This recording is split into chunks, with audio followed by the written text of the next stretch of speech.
Dahil nga sa tinangay din ng ating bida ang espada ni Francesco ay masyado ang tawa nitong si Howard, sinabi pa nga niya na dapat sana siyang magalit sa ating bida dahil tinangay din ang kanyang spiritual tool, pero hindi niya daw mapigilan ang pagtawa habang iniisip na parehas silang nanakawan. Kung tama nga daw si Howard ay simbolo ng posisyon ni Francesco ang kanyang espada sa CDF, sabay tanong kung ayos lang bang nanakaw ito, dahil parang inagaw na din ng harap-harapan ang karangalan niya. Alalahanin mo muna ang sarili mo, wika naman ni Francesco, dahil nabalitaan nga daw niya na bihira ang spiritual tool na katulad ng kay Howard, kung saan ay sandamakmak na materials at resources ang inubos niya para lang makahanap siya ng spiritual tool na angkop para sa fire element niya. Nagkatitigan na nga lang ang mga ito at hindi na makuhang asarin pa ang isa't isa, dahil parehas na malaking kawalan sa kanila ang mga tinangay ng ating bida. Ilang sandali pa ay nagkasundo ang dalawa na hanapin ang tumangay sa mga spiritual tools nila at habang iniikot nga nila ang buong lugar ay nagkabistuhan pa. Tignan mo ang kinalabasan ng plano mo, wika nga ni Francesco na umuusok pa din sa galit ang ulo, dahil sa sabuatan at peking away natin upang mapalabas ang mga nagtatagong master sa dragnet at snares upang mapatay at pahinain ang organisasyon nila ay nawalan pa tayo ng sandata. Perpekto naman ang plano ko, nagkaroon lang ng konting insidente, wika naman ni Howard, pero ang hindi mapalabas ang mga nagtatagong masters ng dragnet at snares at manakawan daw ba ang sinasabi niyang maliit na insidente. At naasar na nga si Howard, huwag mo na akong sisihin, hindi ba ikaw din mismo ang nagsabi na magandang plano ito, wika nga niya. Kung wala lang dalawang A-rank sa dragnet hindi ako mapipilitang makipagkampihan sa iyo, wika naman ni Francesco. Dibale na daw at nasagot naman ang isa sa katanungan nila. Ito ay ang hindi interesado ang dragnet at snare sa minahan ng EO, nagmamatsyag nga daw ang mga tauhan nila sa paligid habang kasalukuyan silang naglalaban pero wala silang nakita na kahit isang miyembro ng dragnet. May mga tauhan kang nagbabantay pero hindi nila nakita yung misteryosong lalaki na nagnakaw ng spiritual tool, tanong naman ni Francesco sa kanya. Sinabi naman ni Howard na nakita ito ng kanyang mga tauhan, pero bigla nga lang daw itong nagtungo sa kanila upang nakawin ang mga spiritual tools nila. Isa pa ay nasubukan din naman daw ni Francesco ang lakas nito at hindi nga daw ito kaya ng kanyang mga tauhan.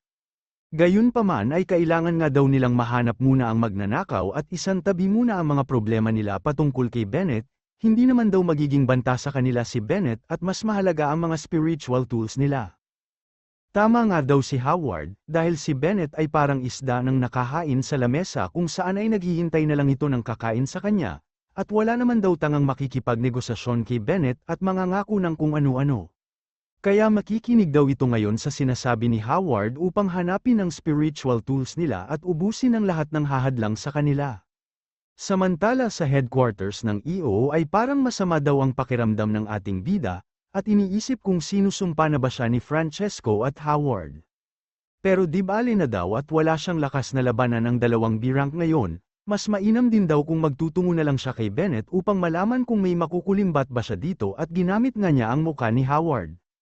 Nagtungo nga ito sa HQ ng EO kung saan ay sinalubong naman siya ni Bennett, habang tinatanong kung ano ang kailangan nito. At sinabi nga niya na andito siya upang pag-usapan ang pakikipagtulungan sa EO, kaya naman nagulat si Bennett dahil sa tinaggihan na nga daw ng Forever Bird ang paanyaya nila dati sa auction, pero mukhang nais daw nito ng pribadong pag-uusap para sa kanilang pagtutulungan. Inanyayahan nga niya ito sa kanilang meeting room. Dito ay sinabi ni Howard o ng ating bida na alam niyang CDF ang dahilan kung bakit kinailangan nilang ipasubasta ang minahan, pero kung ibibigay nga daw niya ang minahan sa Forever Bird ay gagawin nila ang lahat upang bigyan ng proteksyon ang EO. Bukod sa proteksyon ay bibigyan pa namin kayo ng 30,000 blessed stone, at 10 prutas na pang-awaken. Hindi pa dyan nagtatapos ang lahat dahil gagawin ka naming isa sa mga council ng Forever Bird, wika nga ng ating bida, Howard pala. Kaya naman masyado ang galit ni Bennett dahil masyadong galante at mapagbigay daw ang Forever Bird. Habang ang ating bida naman ay iniisip na hindi matatanggihan ng sinuman ang ginawa niyang offer, kaya kung matalino siya ay dapat bigyan niya ako ng kapalit sa mga ibibigay ko sa kanya. Pero imbis na mag-offer ito ng kayamanan sa ating bida ay sinabi ni Bennett na may isa pa silang B-rank, at nais niya din daw sana itong maging parte ng council ng Forever Bird. Pero hinampas ng ating bida ang lamesa, at sinabing wala siya sa posisyon upang magbigay ng kondisyon sa kanila, Gayunpaman ay pumapayag naman daw siya sa request ni Bennett at pinapapunta niya ito sa villa ng Forever Bird bukas upang ganap na matapos ang kanilang usapan. Samantala bago naman magtungo ang ating bida sa HQ ng EO ay sinabi nito kay Zhao ang kanyang plano, kaya iniisip ni Zhao na masyadong matapang ang ating bida, at kung ano daw kaya ang nais niyang gawin. Iniisip nga nito na ang lahat ng kalokohan na ginagawa ng ating bida ay nagiging dahilan ng hindi pagkakasundo ng ibang organisasyon, gayunpaman ay hindi naman daw mapagkakaila na kasuklam-suklam ang mga pamamaraan ng ating bida. Pero ang hindi daw niya maunawaan ay kung bakit nakipagkita ito kay Bennett gamit ang muka ni Howard, at bigla naman tumunog ang kanyang cellphone. Pinadala nga sa kanya ang bagong impormasyon kung saan nagkasundo na ang Forever Bird at EO kung saan ay pananggakwan ni Howard ng posisyon bilang counsel si Bennett sa kanilang organisasyon. Kaya naman masyado itong na-shock dahil hindi niya inakala na ganito kalala ang gagawin ng ating bida, naging partner nga daw ng EO ang Forever Bird nang wala silang kamalay-malay, at ang tanging makakagawa lang daw nito ay ang ating bida. Gayunpaman ay nais naman daw niyang malaman kung ano ang gagawin ni Howard sa bagay na ito. Samantala habang patuloy nga nilang hinahanap ang ating bida ay sabay na tumunog ang cellphone ng dalawa, at nakita nga nila ang announcement ng EO patungkol sa partnership nito sa Forever Bird at maging ang mga pinanggako umano ni Howard na ibibigay sa kanila.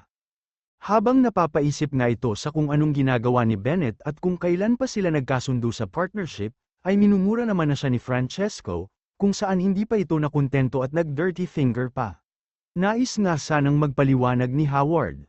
Pero tinalikuran naman na sila ng mga CDF, pero hindi bali na daw at siguradong hindi naman sila maniniwala kahit pa magpaliwanag siya. Hindi man daw nila alam ang plano ni Bennett pero maganda na din daw ito para sa Forever Bird.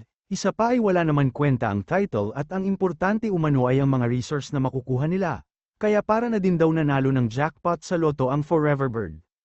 Ilang sandali pa ay sinabi ng kanyang tauhan na nasa villa nila ang EO at nais siyang makausap kasabay na din sa pagbibigay nito sa mga pinanggako niyang resource kay Bennett, kaya naman napapatanong ito sa kung anong ibig niyang sabihin. Kailangan mo daw ibigay sa kanila ang pangako mong 30,000 blessed stone, 10 spiritual tools at 10 awakening fruits wika naman ito, kaya biglang nagalit si Howard at tinanong kung nais ba silang pagnakawan ng harap-harapan ng EO. Tinanong nga ng kanyang tauhan kung hindi ba niya alam ang tungkol dito. At hindi nga daw alam ni Howard ang patungkol sa mga bagay na ito, bakit naman ako mag-offer ng ganun kadaming resource para lang sa basurang minahan wika nga ni Howard, at pinapasabi pa kay Bennett na tigil-tigilan na niya ang pananaginip ng gising dahil imposible ang kanyang hinihiling. Mabilis nga itong tumakbo pabalik ng kanilang villa, pero bigla siyang pinatay ng ating bida upang gamitin ang muka at pagkatao nito. Iniisip naman ni Howard na nababaliw na si Bennett, at kung wala silang mapapakinabangan sa EO ay mas mainam daw kung papatayin na lang niya ito, hanggang sa bigla namang bumalik ang kanyang tauhan at humihingi ng tulong. Sinabi nga nito na pinagbabantaan sila ni Bennett, kaya naman masyado ang galit ni Howard, dahil bukod nga daw sa sinaktan na ang isa sa tauhan niya ay nakuha pa silang pagbantaan, tinanong nga niya ang kanyang tauhan sa kung ano ang eksaktong salita ni Bennett. Makapal daw ang muka mo at kinakain mo ang iyong salita, anak ka daw ng puta at malamang na ang magiging anak mo ay mongoloid, ang asawa mo ay malamang sa hindi ka na mahal, pero wala naman problema kung maging stepfather ka niya basta mapaligaya mo ang kanyang ina. Kaya naman nagliyab ang mga kamao ni Howard sa galit at tumirik ang kanyang mga mata, habang tinatanong kung nagsasawa na ba talagang mabuhay si Bennett dahil sa kanyang mga salita. Pero bigla nitong naisip na ramdam niya ang galit ni Bennett sa mga salitang pinarating sa kanya, at malamang nga daw na nagagalit si Bennett dahil sa pagsira niya ng kanyang usapan kaya naman. Inutusan niyang muli ang kanyang tauhan upang tanungin kung kailan sila nagkasundo, at kung paano nangyari ang kasunduan mas detalyado mas mainam wika nga nito.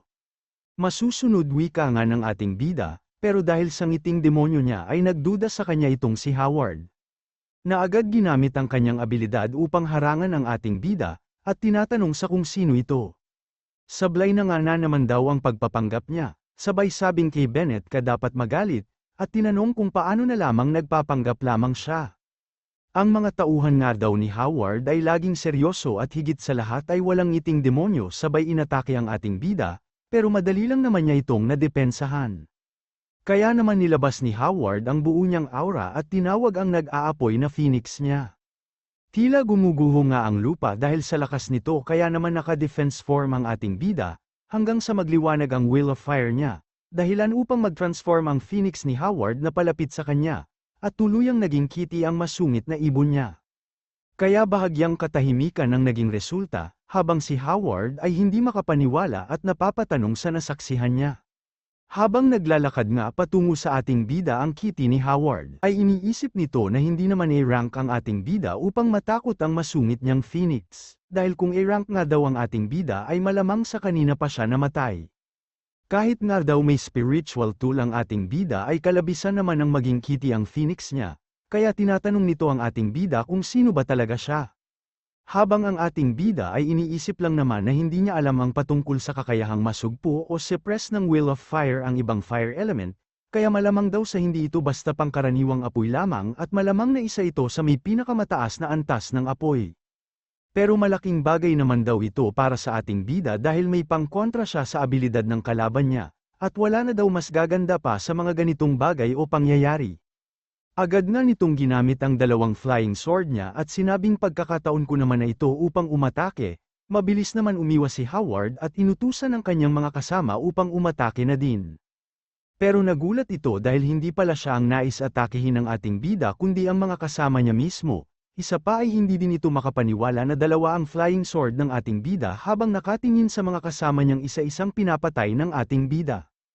Iniinsulto mo ba ako, wika naman ng ating bida? May telekinesis nga daw siya at yun ang gamit niya upang makontrol ang dalawang espada, pero nagagalit lang naman itong si Howard habang tinatanong kung isa ba siyang Dragnet dahil ang lahat daw ng B-rank sa kanilang organisasyon ay tinuturing na Dragnet o Master.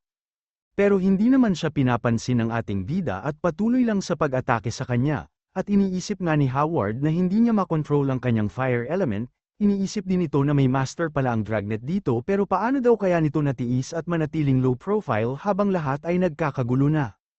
Ilang sandali pa ay na-realize nito na siya ang may kagagawan sa Stinky Tofu at pag-atake sa EO headquarters, sigurado din daw siya na ang ating bida ang kumuha sa spiritual tools nila, at malamang na siya din ang may pakana sa kasunduan ng Foreverbird at EO. Habang mabilis nga itong tumatakbo palayo sa ating bida ay mainam daw sana kung nalaman niya agad ang tungkol dito, pero ngayon ay nasuppress na ang kanyang fire element at physical na lakas na lang niya ang inaasahan niya, pero hindi din naman daw magtatagal ito kung magpapatuloy na ganito ang sitwasyon nila. Inilabas nga niya ang isang bote at sinabing isa na lang ang natitirang pag-asa niya, ito ay ang pagkonsumo sa kanyang buhay upang magkaroon siya ng pansamantalang lakas at kapangyarihan. Napansin naman ng ating bida ang hawak ni Howard, at inatake niya ito. Gayunpaman ay huli na ang lahat dahil nainom na niya ang laman ng bote, lagi nga daw nitong pinagmamalaki ang kanyang lakas at kapangyarihan, pero hindi niya akalain na darating ang punto kung saan kailangan niyang gamitin ang sarili niyang buhay para sa pansamantalang dagdag na kapangyarihan, at ang dahilan nga daw ng lahat ng ito ay ang ating bida. Kaya naman dudurugin at pagpirasuhin niya daw ang bawat laman at buto ng ating bida. Muli nga ay inilabas nito ang nag-aalab niyang lakas at tinawag ang Fire Phoenix niya. Sa pagkakataong ito ay isang bago at mas malakas na Phoenix nga daw ito, wika ni Howard, at sinabing nagtagumpay siya sa pagtawag dito, dahil ang Phoenix na ito ay matatawag o mapapalabas lamang pag kinukonsumo niya ang kanyang buhay. Pero dahil daw sa tulong ng Phoenix na ito ay siguradong siya ang mananalo sa kanilang laban, dagdag pa nga nito na kahit maubos o makonsumo ang lahat ng kanyang buhay ay ayos lang kung mapapatay naman niya ang isang master mula sa Dragnet. Habang nakahawak nga ito sa kanyang Phoenix ay tinatanong nito ang ating bida kung plano na ba talaga ng Dragnet na patayin sila magmula pa ng umpisa, at kung yun daw ba ang dahilan kung bakit ang tulad ng ating bida ang pinadala ng Dragnet at Snare sa EO. Sinabi pa nga nito na isang malaking karangalan niya ang mapasama sa listahan ng Dragnet na kanilang papatayin.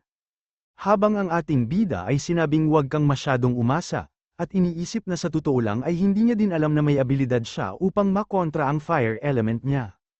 Inutusan nga nito ang kanyang Phoenix upang atakehin ang ating bida, at nang mapasunod ito ni Howard ay iniisip ng ating bida na nakokontrol na ulit niya ang apoy, kaya naman balik siya sa defense position, habang iniisip na tila wala na sa tamang pag-iisip si Howard kaya kailangan niyang magseryoso.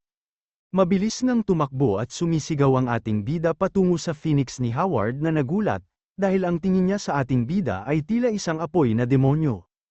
Kaya naman nang atakihin niya ito ay mabilis na umiwas at lumayo ang Phoenix, sabay tinuka ang Kitty at tuluyang iniwan si Howard at Lucio nang walang alam sa kung ano ang nangyayari. Habang napapatanong nga si Howard sa kung paano ito nangyari ay natatawa lang naman ang ating bida. Iniisip nga din ito na ang Will of Fire niya ay sadyang makapangyarihan at hamak na mas mataas ang antas kumpara sa mga coward na Phoenix ni Howard. Habang hinahampas nga ng ating bida ang Shadow Blade niya sa kanyang balikat ay tila mapanggago nitong tinatanong si Howard sa kung ano ang sinasabi niya kanina, habang si Howard naman ay naging coward at nakayuko pa habang humihingi ng patawad. Pero huli na daw ang lahat wika ng ating bida, kaya naman mabilis na tumakbo si Howard, pero inatake ito ng ating bida gamit ang flying sword niya, at minamalas nga talaga si Howard dahil nag-backfire at nawala pa ang epekto ng potion niya. Kahit sumusuka na nga ito ng dugo, ay sinubukan pa din niyang atakihin ang mga flying sword ng ating bida ngunit tumama naman sa kanya ang mga kidlat nito, dahilan upang bumagsak at umusad ito sa semento. Muli naman siyang inatake ng ating bida, habang iniisip naman ni Howard na hindi siya pwedeng mamatay dito, at pinilit nga nitong tumayo at ginamit ang kanyang spiritual armor. Pero bigla na lang itong napatigil, at nawasak nga ang spiritual armor niya nang dahil sa mga flying sword ng ating bida, kaya naman hindi ito makapaniwala. Nilapitan naman siya ng ating bida upang tanungin kung totoo bang naglaban ang Saint at Puppeteer, pero tahimik lang naman ito at habang nakatingin kay Shu. Iniisip nga ng ating bida na kailangan niyang makakuha ng impormasyon patungkol sa sinasabi nilang naging laban ng Saint at Puppeteer, kaya muli niyang tinanong si Howard kung gumagamit ba ng mga puppets at pulang sapot o kung ano ang abilidad ng Puppeteer na sinasabi nilang nakalaban ng Saint ng Forever Bird. Habang nanginginig na sa sakit itong si Howard ay iniisip naman nito kung bakit patungkol sa Puppeteer ang mga tinatanong ng ating bida, imbis na patungkol sa organisasyon nila, pero kung nais nga daw ng impormasyon ng ating bida mula sa kanya ay may pag-asa pa siya. Sinabi nga nito na kung nais niya ng impormasyon patungkol sa Puppeteer ay kailangan siyang pakawalan ng ating bida, habang iniisip na ang importante ngayon ay mabuhay siya at makapaghiganti sa Dragnet at Snares kalaunan. Ang mga impormasyon patungkol sa Puppeteer ay mahalaga, at alam kong mahalaga din sa inyong Dragnet ang impormasyon na tanging kami lang ang may alam wika nga ni Howard, kaya naman pumayag ang ating bida sa nais niya na pakawalan siya. Hindi naman ito makapaniwala na pumayag ang ating bida na pakawalan siya kapalit ng impormasyon na alam niya, kaya muli niya itong tinanong kung seryoso ba siya, di ba pumayag na ako wika naman ng ating bida? Bakit ba ayaw mong maniwala sa aking wika nga ng ating bida? Sabihin mo na ang mga nalalaman mo patungkol sa Puppeteer, pero pag niloko mo ako ay ipapadala kita sa impyerno. Pero bigla itong nagalit nang marinig niya ang salitang impyerno, at sinabing wala siyang malalaman patungkol sa Puppeteer at pagsisisihan niya ang lahat, hanggang sa ilang sandali pa ay tuluyan itong pinasabog ang kanyang sariling katawan. Habang nakatingin nga ito sa mga abo ni Howard ay hindi maiwasang mamangha ng ating bida sa kanya. Sabay sinabing mapanganib talaga ang landas na tinatahak ng cultivator. Pero ang lahat nga daw ng nangyari ngayong araw ay patunay lamang na ang Will of Fire at Palm Tree ay mga hindi pangkaraniwang bagay, at kung hindi nga daw sa kanila ay siguradong mahihirapan pa din sa pag-iisip ang ating bida. Habang tinitignan nga nito ang Palm Tree sa kanyang palad ay napapatanong ito kung sino ba talaga ang kanyang mga magulang at kung saan siya nagmula. Masyado nga daw itong nakakatawa wika pa niya. Dahil tanggap na nga daw niyang inabandona siya. At buo na nga din ang desisyon niya na hindi na muling isipin ang patungkol sa kanyang mga magulang at madilim na nakaraan, pero ngayon daw ay isa-isang dumadating ang mga bagay na may kaugnayan sa mga katanungan niya at kanyang nakaraan. Pero hindi bali na daw at kailangan niya munang mag-focus sa mga bagay na dapat niyang gawin ngayon, sabay pinulot ang singsing ni Howard. Hihiramin naman daw niya ang pagkatao ni Howard ngayon, at hanggang hindi alam ng iba ang kanyang pagkatao at abilidad ay siguradong madadali sila sa kanyang mga surprise attack. Ang panggugulo nga daw sa South Africa ay parang mainit na kutsilyong humihiwa sa butter, o sa madaling salita ay masyadong madali para sa ating bida ang magdulot ng kaguluhan sa buong South Africa, at maging sa mga miyembro ng malalaking organisasyon na andito. Ilang sandali pa ay napansin niyang parating ang grupo ng CDF, at iniisip ng ating bida na basta hindi sila A-rank ay kaya niya namang labanan ang mga ito. Napakatalino mo Howard wika naman ni Francesco, nakikipagtulungan ka sa amin habang palihim na nakikipagkasundo kay Bennett, dapat kang maparusahan ng Diyos sa pagiging tuso at pandaraya mo. Pero bakit ganyan ang itsura mo, Asa na ang mga kasama mo, wika pa din ni Francesco at tinatanong din ito kung pinatay ba niya ang mga kasama niya dahil hindi siya nasisiyahan sa kanila. Habang ang ating bida naman sa katauhan ni Howard, ay napapaisip kung bakit kung ano-ano ang sinasabi ni Francesco at kung hindi daw ba ito natutuwa dahil Forever Bird ang pinili ng EO at hindi ang CDF. Iniisip nga din ito kung paano sisigat si Howard sa mga ganitong bagay. At siguradong hindi daw maganda ang sasabihin ni Howard upang maasar lalo ang CDF, tama ba? At sinabi nga nito na ang mundo ng cultivation ay tulad ng sa kagubatan kung saan ang malalakas ang nagtatagumpay. Bakit mo sisisihin ng Forever Bird kung wala naman kayong abilidad o lakas na gawin ang kaya naming gawin, wika pa nga niya. Pero nakangiti lang naman si Francesco kaya nagtataka ang ating bida sa kung bakit hindi ito nagagalit sa mga sinabi niya at wala din siyang nakukuha na negative points.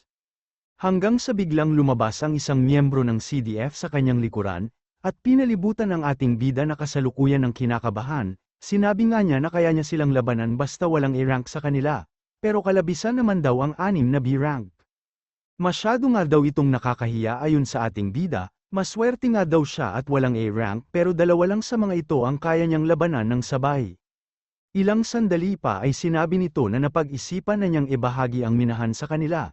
Napag-alaman nga din daw niya na mula sa Dragnet ang nagnakaw ng kanilang mga spiritual tools, at tinanong si Francesco kung pwede na ba silang mag-focus sa paghahanap sa misteryosong lalaki. Pero sinabi lang naman ni Francesco na dapat hindi lumalabas si Howard ng mag-isa, dahil binigyan mo kami ng pagkakataon na patayin ka ay hindi namin ito sasayangin, wika pa nga niya, at ang magnanakaw mula sa Dragnet ay makakapaghintay naman. Napapaisip na nga ang ating bida kung ano ang dapat niyang gawin. Nagkamali nga daw siya ng ginamit na muka dahil simula pa lang ay nais ng patayin ng CDF si Howard, wala na nga daw siyang natitira pang ibang paraan. At ginaya nga nito ang postura ni Howard, kaya naman sinabi nito na kailangan nilang mag-ingat dahil mag-summon siya ng Phoenix, pero mabilis lang na tumakbo ang ating bida pero mas mabilis naman siyang hinaranggan ng isa sa mga miyembro ng CDF. At nagulat nga ito sa biglaang pag-atake sa kanya na agad din naman niyang naiwasan. Pero muli ay pasugad na naman ang dalawa mula sa kanyang likuran. Pero 5 pala sila na nag-trap sa ating bida, lumapit nga si Francesco sa kanya at sinabing sa susunod ay titignan niyang mabuti kung saan siya dapat tumakbo.